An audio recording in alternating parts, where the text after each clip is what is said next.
솔로몬이 죽고 그의 아들 르호보암이 왕위에 올랐을 때 통일왕국 이스라엘은 남과 북으로 나뉘게 되었습니다.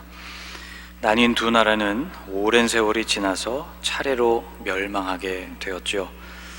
136년 정도의 시간적 차이가 있었지만 북이스라엘이 먼저 아수르, 아시리아라는 나라에 무너졌고 남유다는 바벨론에 의해서 멸망을 당했습니다. 주전 586년 남유다가 멸망한 이후로는 낯선 땅에 포로로 끌려가서 살게 되는 눈물의 시대가 이어지게 됐습니다. 오늘 본문의 주인공인 다니엘은 바로 그때 바벨론으로 끌려갔던 청년 중에 한 사람이었죠. 바벨론 왕 느부갓네살은 유능한 젊은이들을 훈련시킨 후에 국적에 상관없이 그들을 등용시켰는데 유다 귀족의 자제였던 다니엘도 이 훈련 과정에 발탁되었습니다. 함께 훈련을 받은 이들 중에는 하나냐, 미사엘, 아사랴라는 이름을 가진 3명의 친구들도 있었는데 이들 4사람은 비록 포로의 신분이었고 또 돌아갈 나라도 없어져 버렸지만 하나님에 대한 신앙만큼은 굳게 지키려고 애를 썼습니다. 왕이 내려주는 음식물이 유대 율법에 맞지 않아서 이것을 거부하고 채소만 먹게 해달라고 했던 일화는 우리에게도 유명하죠. 3년간의 수련 과정이 끝나고 모든 훈련생들은 왕 앞에서 그들의 지혜를 시험받게 되었습니다. 왕은 다니엘을 포함해서 이 4명의 젊은이들의 능력이 매우 뛰어나다는 것을 발견했죠. 4사람은 곧 관리로 등용되었고 시간이 흐르면서 중요한 직책에까지 오르게 되었습니다. 그들 중에 특히 다니엘은 나라가 바뀌어서 바사 제국이 될 때까지도 자신의 직책을 유지했고 다리오 왕 때에 이르러서는 3명의 총리들 가운데 한 사람이 되었으며 다리오 왕은 그들 중 다니엘을 수석 총리로 세우고자 했습니다. 다니엘이 이렇게 성공했다는 것이 제3자의 입장에서 볼 때는 박수를 치며 축하해 줄 일이 분명했지만 관리들의 입장은 그렇지가 않았습니다. 굴러들어온 돌이 박힌 돌 모두를 제치고 으뜸 가는 자리에 오르는 일이 그들로서는 별로 반갑지 않았기 때문이죠. 수석의 자리를 빼앗긴 2명의 총리와 전국을 다스리던 120명의 고관들은 힘을 합해서 다니엘의 허물을 찾기 시작했습니다. 그런데 놀랍게도 다니엘의 국사, 곧 그의 공적 생활에 있어서는 아무런 고발 근거나 허물을 발견할 수가 없었습니다. 오늘 본문 4절 말씀이 이렇게 전하고 있죠. 이에 총리들과 고관들이 국사에 대하여 다니엘을 고발할 근거를 찾고자 하였으나 아무 근거, 아무 허물도 찾지 못하였으니 이는 그가 충성되어 아무 그릇됨도 없고 아무 허물도 없음이었더라. 다니엘은 그의 공적 직무를 수행함에 있어서 엄격하고 철저했던 사람이었다는 것을 알 수 있습니다. 그런데도 관리들은 포기하지를 않았습니다. 그의 직무에서 결함을 찾을 수 없었기 때문에 그들은 이제 방향을 돌려서 다니엘의 신앙을 문제 삼기로 했습니다.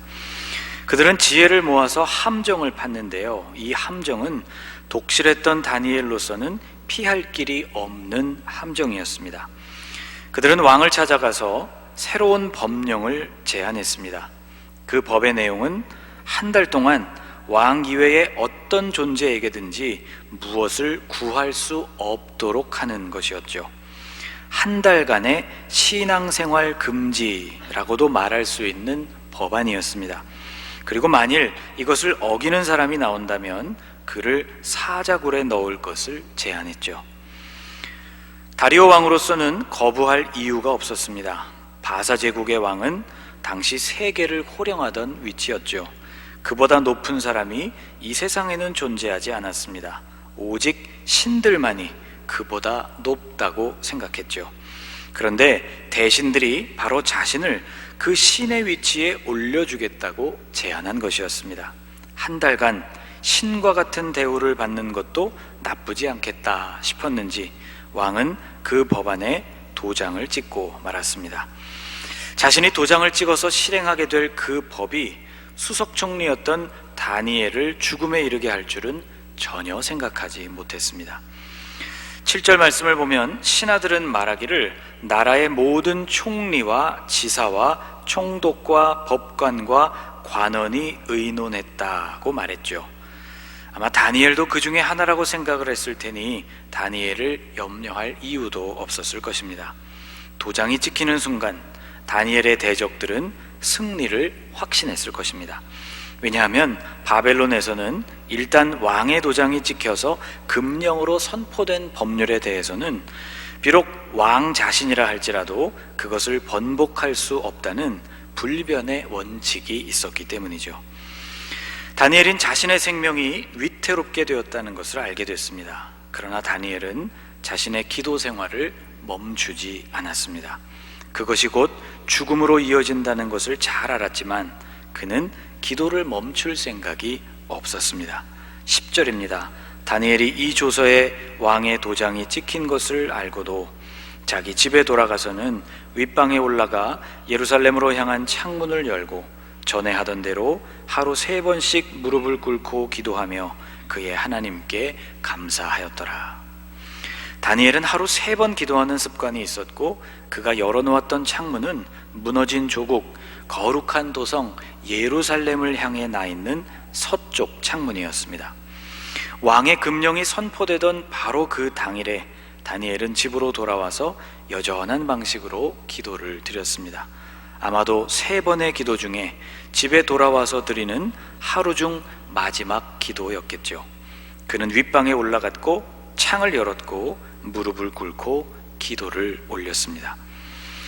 10절 말씀을 다시 읽다가 말씀 끝부분에 시선이 머물게 됐습니다. 거기에는 다니엘이 올려드렸던 그 기도의 성격이자 또 그 기도의 내용이 나오고 있는데 그것은 놀랍게도 하나님께 대한 감사였습니다. 도대체 이런 상황에서 그는 어떻게 그리고 무엇을 감사할 수 있었던 것일까? 다니엘이 처한 상황 속으로 잠깐만 들어가 보아도 감사할 수 없는 조건들이 수두룩하게 발견됩니다. 우선 다니엘에게는 나라가 없었습니다. 너무 오래되어서 새로운 사실도 아니었지만 다니엘은 멸망한 나라의 사람이었죠. 그의 직책이 아무리 높았어도 이것은 변함이 없었습니다. 내가 원래 이곳 출신이었다면 그래도 미움을 받았을까? 아마 이런 생각은 바벨론으로 오던 날부터 다니엘 안에 들었던 생각이었을 것입니다. 만일 다니엘에게 번듯한 출신 배경이 있었다면 적어도 출신 때문에 서럽지는 않았겠죠. 오늘 본문은 아니지만 13절로 내려가 보면 다니엘을 함정에 빠뜨린 사람들이 다니엘이라는 사람을 어떻게 생각했는지를 엿볼 수 있습니다. 이렇게 되어 있습니다. 그들이 왕 앞에서 말하여 이르되 왕이여 사로잡혀온 유다 자손 중에 다니엘이 왕과 왕의 도장이 찍힌 금령을 존중하지 아니하고 하루 3번씩 기도하나이다. 그들은 다니엘을 가리켜서 사로잡혀온 유다 자손이라고 말하고 있습니다. 그의 출신을 굳이 말하고 있는 것이죠. 여러분, 나의 출신이 다른 사람들과 달라서 차별을 받고 있다, 이런 생각을 해본 적이 있으십니까? 이런 고민 과정에서 부당한 대접을 받는 진짜 원인이 그것이냐라는 문제는 이미 중요하지 않습니다.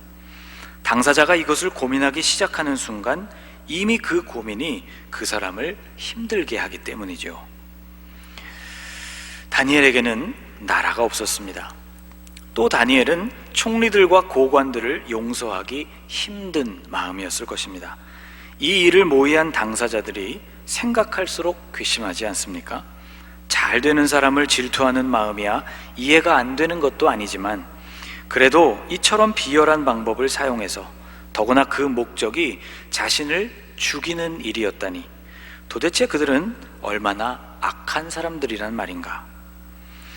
또 자신을 죽일 만큼 미워하는 이들이 설령 있다고 해도 아니 120명이나 되는 고관들 전체가 그렇다는 것은 믿기 힘들었을 것입니다. 그와 가까웠던 단 몇 사람이라도 적어도 하나냐, 미사엘, 아사랴가 만일 그때까지도 살아있고 관직에 있었다면 적어도 그들은 이 일의 반대 의사를 나타낼 수 있지 않았을까? 알지 못했나? 아니면 알고도 따질 수 없었을까? 아마 이런 생각이 계속해서 다니엘을 괴롭혔을 것입니다. 또 다니엘은 다리오 왕에게도 섭섭한 마음이 들었을 것입니다. 자신을 신뢰하던 사람이 바로 왕이었고 자신을 제일 가는 총리로 세우려던 사람도 왕이었죠. 그는 다니엘의 신앙이 어떻다는 것도 잘 알고 있었습니다. 그런 사람이 어쩌면 이렇게 쉽게 모든 신하들의 의견을 모았다는 말에 넘어가서 그 금령이 다니엘을 죽이기 위해 설계된 것이라는 것도 알지 못한 채 도장을 찍은 것일까?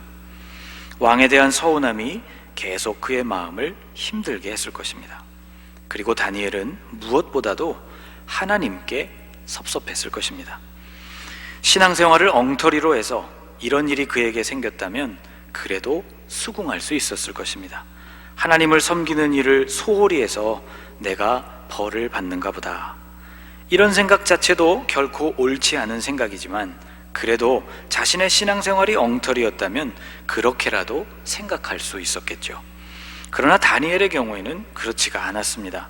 포로 생활이 시작된 이후로 하루도 빠짐없이 하루 3번의 기도를 실천하면서 그것도 내가 잘 먹고 잘 살게 해달라는 평범한 기도도 아니었고 예루살렘을 향해 창을 열고 하나님의 백성들과 그 나라를 위해 기도해 왔는데 그런데도 그 결과가 결국 이런 것이란 말인가?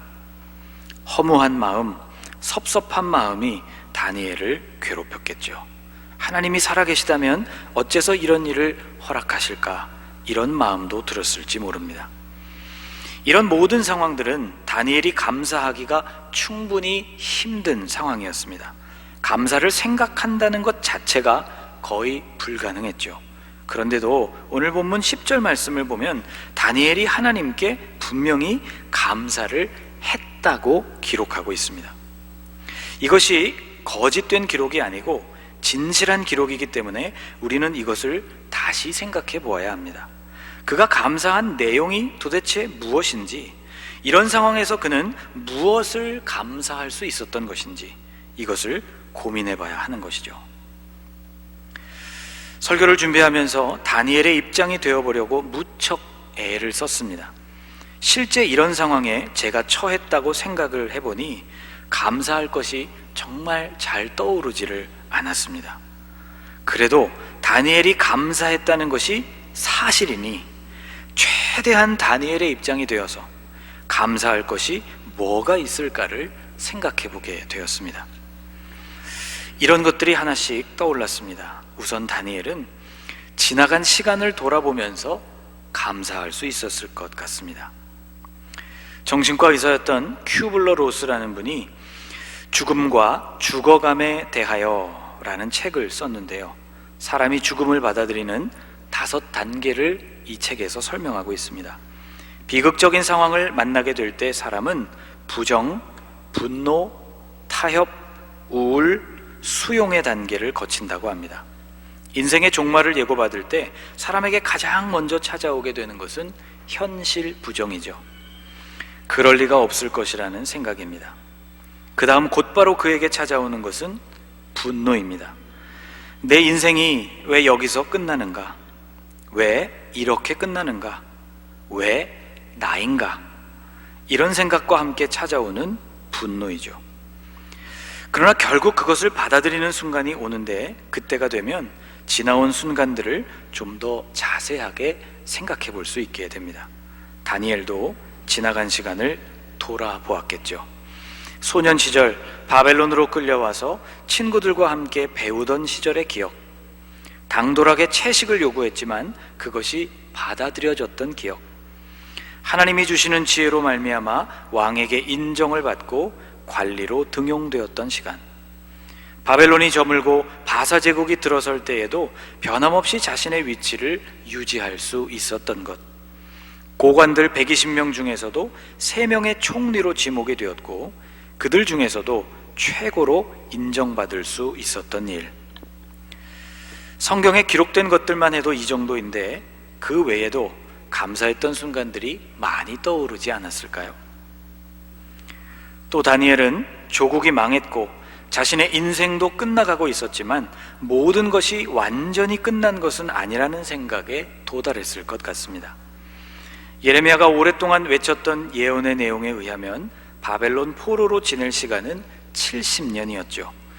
나중의 이야기이지만 실제로 이 사건 이후에 살아남게 된 다니엘은 하나님의 그 약속을 붙들고 금식에 들어가게 됩니다. 나라가 망했지만 끝난 것이 아니었습니다. 자신은 거기서 그렇게 죽게 되겠지만 하나님 나라의 백성들의 역사가 끝나는 것은 아니었으니 그것을 감사할 수 있었을 것입니다. 믿음의 역사는 훗날에도 누군가에 의해 아름답게 이어질 것이었죠. 믿음으로 살다가 하나님의 부름을 받은 선배들의 역사가 쌓이면 쌓일수록 후대의 신앙은 더욱 견고해질 것이니 자신의 죽음이 그렇게 의미 있게 남게 될 것을 감사했을 것 같습니다. 그리고 어쩌면 다니엘은 자신의 마지막 때를 알 수 있어서 감사했을지도 모릅니다. 마지막을 안다는 것은 어찌 보면 참 감사한 일입니다. 죽는 날을 알지 못한 채 매일 기대와 소망을 품고 사는 것도 복이겠지만 삶을 정리할 수 있는 시간이 나에게 얼마나 남았는지를 아는 것도 축복입니다. 아름다운 마침이 될 수 있도록 모든 것을 잘 정리하고 떠나는 삶은 숭고하기 때문이죠. 다니엘의 인생 마지막은 불의의 사고와 같이 불현듯 닥치지는 않았을 것이 분명했습니다. 물론 생각해보면 사자들에게 먹힌다는 것이 얼마나 두려운 일인지 상상조차 하기가 겁납니다. 그러나 믿음의 사람 다니엘은 이런 상황 속에서 하나님께 감사를 드렸다고 분명히 기록되어 있으니 그의 입장에서 조금 더 용기를 내어보자면 고요히 맞는 죽음은 아닐 테지만 어차피 맞이하게 될 그 죽음이 확실한 믿음의 고백으로 마감된다는 사실이 감사했을 것 같습니다.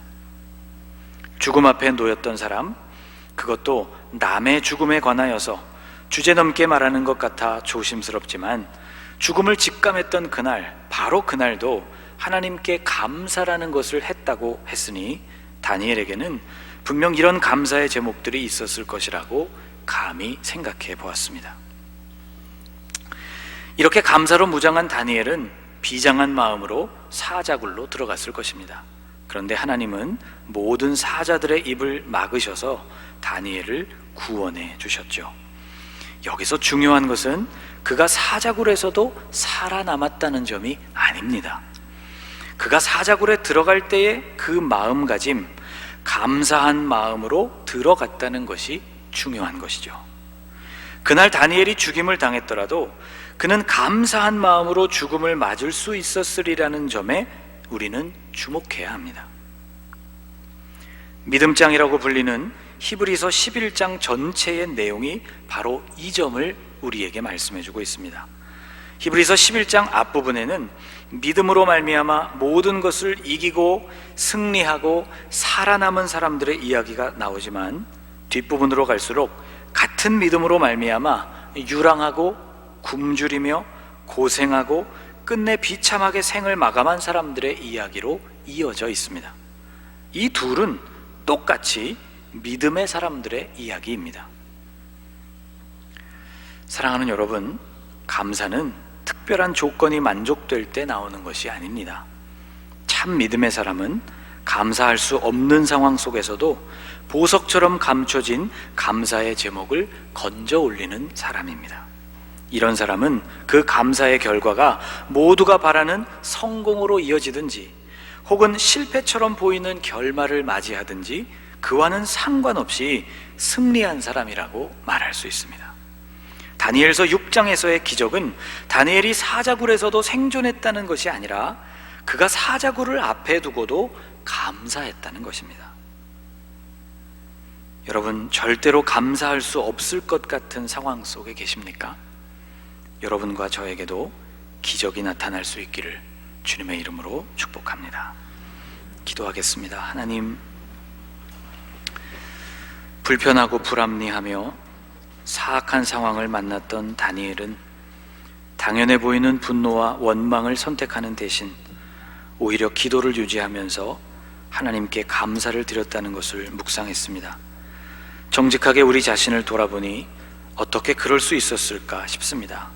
주님, 힘든 시간을 맞이할 때 우리가 지나간 시간을 돌아보는 성도가 되게 하시고 베푸신 하나님의 은혜를 천천히 되짚어 볼 수 있는 마음을 허락하여 주옵소서.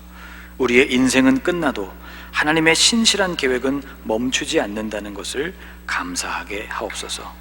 감사할 것이 없어 보여도 그 상황 속에서도 숨겨진 감사의 제목을 보석과 같이 찾아내게 하시고, 감사할 수 없는 상황에서 감사가 터져 나오는 진실한 기적을 맛보게 하옵소서. 예수님의 이름으로 기도하옵나이다. 아멘.